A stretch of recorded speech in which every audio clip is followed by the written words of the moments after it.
जय Hind and hello guys, स्वागत है आपका आपके अपने YouTube चैनल ज्ञानदेह होस्ट में। और इस वीडियो में मैं आपको बताने वाला हूं UP triple SC pharmaceutical Ayurvedic भर्ती 2024 ऑनलाइन फॉर्म के बारे में कि कैसे आपको इस भर्ती का फॉर्म फिलअप करना है, जो कि आपकी 1002 पोस्ट पर निकाली है। तो इस वीडियो के अंदर आपको स्टेप बाय स्टेप पूरी जानकारी दी जाएगी, इसलिए गाइज आपको पूरा इस वीडियो को देखना है बिना स्किप किए, ताकि आपसे इस फॉर्म को भरने में कोई भी मिस्टेक ना हो। तो चलिए शुरू करते हैं गाइज। अभी जो वीडियो में देख सकते हैं ये आपका अप्लाई लिंक है। आपको यहां पर आने के लिए क्या करना है, वीडियो के डिस्क्रिप्शन में मैंने आपको हमारी वेबसाइट का लिंक दिया है। ये लिंक आप ओपन करेंगे तो आपको यहां पर जानने को मिलेगा कि इसमें कैंडिडेट ऑल इंडिया से अप्लाई कर सकते हैं, बट आपका यहां पर पीईटी 2023 क्वालिफाइड होना चाहिए।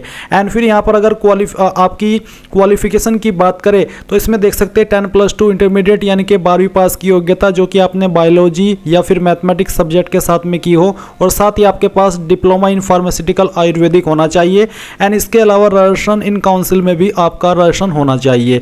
एंड उसके बाद आप यहाँ पर एप्लीकेशन फीस की जानकारी चेक करेंगे और आप अप्लाई ऑनलाइन लिंक आप यहाँ पर इंपोर्टेंट लिंक के सेक्शन से ओपन कर लेंगे। ये ओपन करने के बाद अगर आप होम पेज पर आते हैं तो आपको नोटिफिकेशन एडवर्टाइजमेंट के सेक्शन पर क्लिक करना है, और यहां से आप एडवर्टाइजमेंट को व्यू भी कर सकते हैं हिंदी एंड इंग्लिश दोनों लैंग्वेज में। जैसे ही आप एडवर्टाइजमेंट ओपन कर लेंगे तो यहां पर आप और भी डिटेल में क्वालिफिकेशन की जानकारी एंड जो आपकी अन्य जानकारी है उसको चेक कर सकते हैं। अब अगर आप इसमें एलिजिबल है और इंटरेस्टेड है तो आपको कैसे फॉर्म को भरना है वो जान लेना है। आप यहां पर अप्लाई के ऊपर क्लिक कीजिएगा। अप्लाई के ऊपर क्लिक करने के बाद आप यहां पर सबमिट एप्लीकेशन इसके ऊपर क्लिक करें। इसके ऊपर क्लिक करने के बाद आपके सामने इंस्ट्रक्शंस आएंगे। आप इन सभी को टिक करने के बाद में यहां पर टिक कीजिए और आई एग्री कर दीजिए। अब आपको किस माध्यम से लॉगिन होना है, थ्रू पर्सनल डिटेल या फिर थ्रू ओटीपी, तो कोई भी एक माध्यम सेलेक्ट कीजिए। एंड देन जैसे कि मैंने थ्रू पर्सनल डिटेल सेलेक्ट किया है तो आपको यहां पर पीईटी रजिस्ट्रेशन नंबर देना होगा 2023 वाला, और फिर यहां पर जो डीओबी आपने पीईटी के अंदर भरी थी वो डीओबी आपको सेलेक्ट कर लेनी है। एंड आपका जेंडर क्या है वो आपको सेलेक्ट करना है। Are you domicile of UP, क्या आप यूपी के निवासी है? अगर हाँ तो यस, नहीं तो आप नो करेंगे। अगर यस तो फिर आपको बताना है कि आपकी कास्ट कैटेगरी कौन सी है। एंड फिर ये वेरिफिकेशन कोड डालने के बाद में क्लिक हियर टू प्रोसीड इसके ऊपर क्लिक करना है। अब आपके सामने यहाँ पर जो आपने पीईटी के अंदर जानकारी भरी थी वो सभी जानकारी दी गई है। ये सभी जानकारी चेक करते हुए आप यहाँ पर आएंगे और आपके सामने एडिशनल एज रिलैक्सेशन का एक ऑप्शन है। यहाँ पर गाइस अगर आप ये जो एडिशनल एज रिलैक्सेशन मिलता है ये लेना चाहते तो आप यस करेंगे। यस करने के बाद में आप किस नियम के तहत आपका जो आयु सीमा के अंदर छूट है वो चाहते हैं, गवर्नमेंट ऑर्डर, कोर्ट ऑर्डर, फिर सेवा नियमावली या फिर एनी अदर। तो यहाँ पर बहुत सारे ऑप्शन आते हैं। अगर आप इनमें से कोई भी ऑप्शन सेलेक्ट करते हैं तो मैं आपको बता दूं कि ये जो आयु सीमा के अंदर अतिरिक्त छूट मिलती है ये यहाँ पर इन ऑर्डर के तहत मिलती है। जो जनरल छूट मिलती है एससी एसटी कैंडिडेट को 5 साल की और ओबीसी को 3 साल की, वो आपको मिलेगी अगर आपकी कैटेगरी एससी एसटी ओबीसी है। यानी कि आपको यहाँ पर वो छूट लेने के लिए आईएएस करने की आवश्यकता नहीं है। अगर आप नो भी रहने देंगे तब भी आपको एससी एसटी को जो 5 साल की और ओबीसी को 3 साल की जो छूट मिलती है वो यहां पर आपको दी जाएगी। ये उसके अलावा इन ऑर्डर के अकॉर्डिंग जो छूट मिलती है आयु सीमा के अंदर उसके लिए ऑप्शन ये दिया गया है।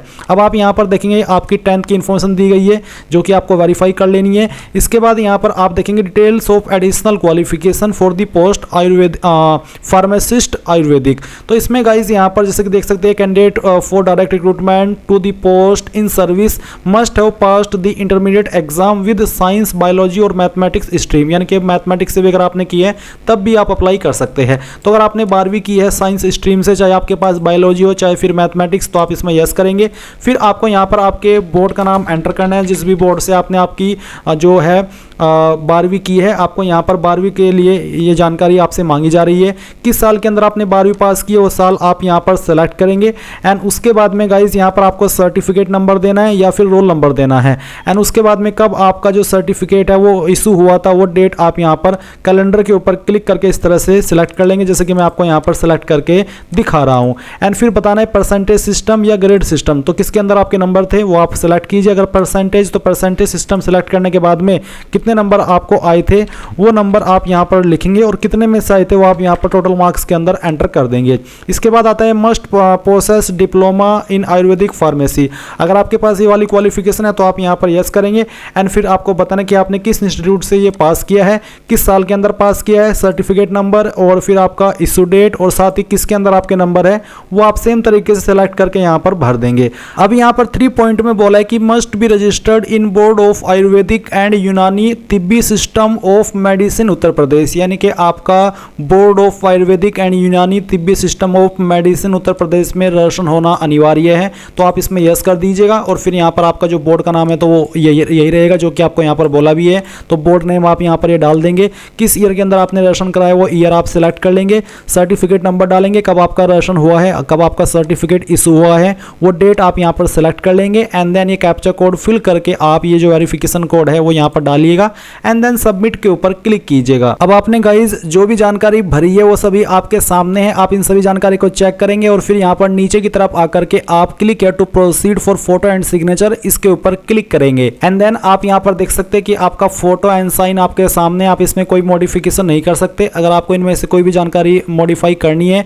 तो जो आपकी पीईटी की इन्फॉर्मेशन है तो उसी के अंदर आपको इसको चेंज करना होता है, यहाँ पर आप चेंज नहीं कर सकते और वो अब चेंज होगी भी नहीं। तो आप यहाँ पर सिंपली कंटिन्यू के ऊपर क्लिक कर दीजिए। कंटिन्यू के ऊपर क्लिक करने के बाद में आपके सामने फिर से इस तरह से जानकारी आएगी। अब आप यहाँ पर देखेंगे अपडेट रिक्वायर्ड डॉक्यूमेंट्स डिटेल, यहाँ पर है एज प्रूफ जो कि अनिवार्य है देना, और इसके बाद है रेसिडेंस प्रूफ यानी कि डोमिसाइल सर्टिफिकेट, ये वैकल्पिक है। अगर आपके पास डोमिसाइल सर्टिफिकेट तो दे दीजिएगा, नहीं तो आप खाली छोड़ सकते हैं। फिर है सर्टिफिकेट रिगार्डिंग, तो यहाँ पर जिस कैंडिडेट की इन्फॉर्मेशन है वो यहाँ पर डीएफएफ कैटेगरी के अंदर आता है, इसलिए इसके सामने ये ऑप्शन है। आपके सामने यहाँ पर ये ऑप्शन नहीं आएगा, आपके सामने सिर्फ दो ही ऑप्शन आएंगे। तो एज प्रूफ अगर आप यहाँ पर आपका जन्म प्रमाण पत्र दे रहे हैं तो आपको यहाँ पर किस अथॉरिटी के द्वारा आपका सर्टिफिकेट जारी हुआ है, तहसीलदार, नायब तहसीलदार, उसका नाम देना है। अगर आप 10th का सर्टिफिकेट दे रहे हैं एज प्रूफ में तो आपको यहाँ पर इश्यूइंग अथॉरिटी बतानी है कि कौन से बोर्ड का से आपका 10th का सर्टिफिकेट जारी हुआ है। इसके बाद में इशू डेट का भी सर्टिफिकेट जारी हुआ है वो आप यहाँ पर डेट सेलेक्ट कर लीजिएगा। पहले आपको यहाँ पर जो आपका ईयर है वो सिलेक्ट करना है, जैसे कि मैं आपको सेलेक्ट करके दिखा रहा हूँ। एंड उसके बाद में आप यहाँ पर जो मंथ है वो सिलेक्ट करेंगे और फिर डे, फिर आएगा सर्टिफिकेट नंबर, तो जो आपका 10th का सर्टिफिकेट नंबर है वो आप यहाँ पर डाल दीजिएगा। एंड उसके बाद में आपको अपडेट के ऊपर क्लिक करना है। अपडेट डिटेल्स के ऊपर क्लिक करने के बाद में जानकारी आपकी अपडेट हो जाएगी। अब आपको यहाँ पर रेसिडेंस प्रूफ देना है। अगर आपके पास निवास प्रमाण पत्र है तो दे दीजिएगा, नहीं है तो खाली छोड़ दीजिए जैसे कि मैंने आपसे कहा। अगर है तो आपको बताना होगा कि रेसिडेंस प्रूफ यानी कि डोमिसाइल सर्टिफिकेट किस अथॉरिटी के द्वारा जारी हुआ है। ये सर्टिफिकेट आपका जनरली तहसीलदार, नायब तहसीलदार, मजिस्ट्रेट इन पोस्ट के अधिकारी द्वारा जारी होता है। तो इनमें से कौन सी पोस्ट के अधिकारी द्वारा ये सर्टिफिकेट आपका जारी हुआ है वो उसकी पोस्ट का नाम आपको यहाँ पर लिख देना है और इशू डेट आपके सर्टिफिकेट की क्या है वो डेट भी आपको यहाँ पर सेलेक्ट कर लेनी है। एंड फिर सर्टिफिकेट नंबर आप यहाँ पर डालेंगे और अपडेट के ऊपर क्लिक करके इस जानकारी को भी अपडेट कर देंगे। नाउ गाइज ये जानकारी भी आपकी यहाँ पर अपडेट हो जाएगी। इसके बाद में आप यहाँ पर देखेंगे प्रेफरेंशियल क्वालिफिकेशन, जहाँ पर पूछा है कि served in the territorial army for a minimum period of 2 year, यानी कि क्या आपने टेरिटोरियल आर्मी के अंदर 2 साल तक सेवा की है। अगर हाँ तो यस, नहीं तो आप नो करेंगे। एंड यहाँ पर है obtain a B certificate of national cadet corps, यानी कि क्या आपके पास एनसीसी बी सर्टिफिकेट है। अगर हाँ तो यस, नहीं तो आप नो ही रहने दीजिए। फिर आपको यहाँ पर थोड़ा और नीचे आना है और आप यहाँ पर आपका एड्रेस वेरीफाई करेंगे और ये वेरीफाई करने के बाद में आप यहाँ पर इन सभी के ऊपर टिक कर दीजिए और टिक करने के बाद ये वेरिफिकेशन कोड डालिए और सेव एंड प्रोसीड के ऊपर क्लिक कीजिए। अब गाइज आपको यहाँ पर अगर कोई भी जानकारी जो कि आपने अभी भरी है उनमें चेंजेस करना है तो आप यहाँ पर प्रीव्यू एडिट के ऊपर क्लिक करके उसको देख भी सकते हैं और अगर आपको लगता है कि कोई जानकारी गलत हो गई है तो आप प्रीव्यू एडिट के ऊपर क्लिक करके उसको सही भी कर सकते हैं। नहीं तो आपको proceed to payment of fee and final deposition इसके ऊपर क्लिक करना है और अब यहाँ से आपको टोटल फी पेबल देखने को मिलेगी। अब आपको क्लिक टू पे के ऊपर क्लिक करना है और यहाँ से ओके कर देना है। ओके करने के बाद आप यहाँ पर चूज पेमेंट ऑप्शन में ये SBI OMPS ये सिलेक्ट करेंगे, प्रोसीड फॉर पेमेंट के ऊपर क्लिक करेंगे और यहाँ से ओके कर देंगे। ओके करने के बाद में यहाँ पर एक बार फिर से आपको प्रोसीड फॉर फी डिपोजिशन इसके ऊपर क्लिक करना है और यहाँ से ओके करना है। अब गाइज ओके करने के बाद आपके सामने पेमेंट का पेज आ चुका है। आप अपनी application fees SBI net banking, SBI debit card, UPI, other bank की नेट बैंकिंग, अदर बैंक का डेबिट कार्ड, SBI ब्रांच या फिर क्रेडिट कार्ड, तो जिस भी माध्यम से आपको फीस जमा करनी है वही माध्यम आप सेलेक्ट कीजिए।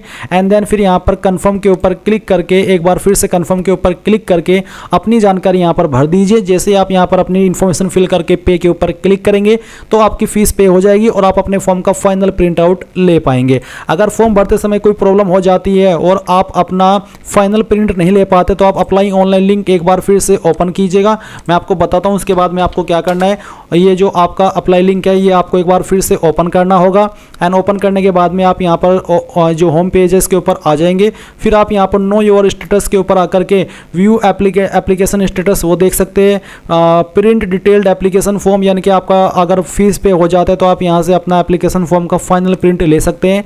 ऑनलाइन फॉर्म सबमिशन के टैब टैब के अंदर अगर आपकी फीस रह जाती है तो आप एप्लीकेशन फी डिपोजिशन के ऊपर क्लिक करके अपनी जो जरूरी जानकारी मांगी जाती है वो दे करके फी पे कर सकते हैं। इसके बाद में यहाँ पर गाइज आप अगर आपका फॉर्म भरते समय कोई जानकारी अधूरी रह जाता है, बीच में ये एरर आ जाता है, तो आप रिमेनिंग डिटेल सबमिशन इसके ऊपर क्लिक करके यहाँ पर रजिस्टर नंबर डाल करके डीओबी दे करके gender are you domicile of UP category proceed पर क्लिक करके अपने फॉर्म को कंप्लीट कर सकते हैं।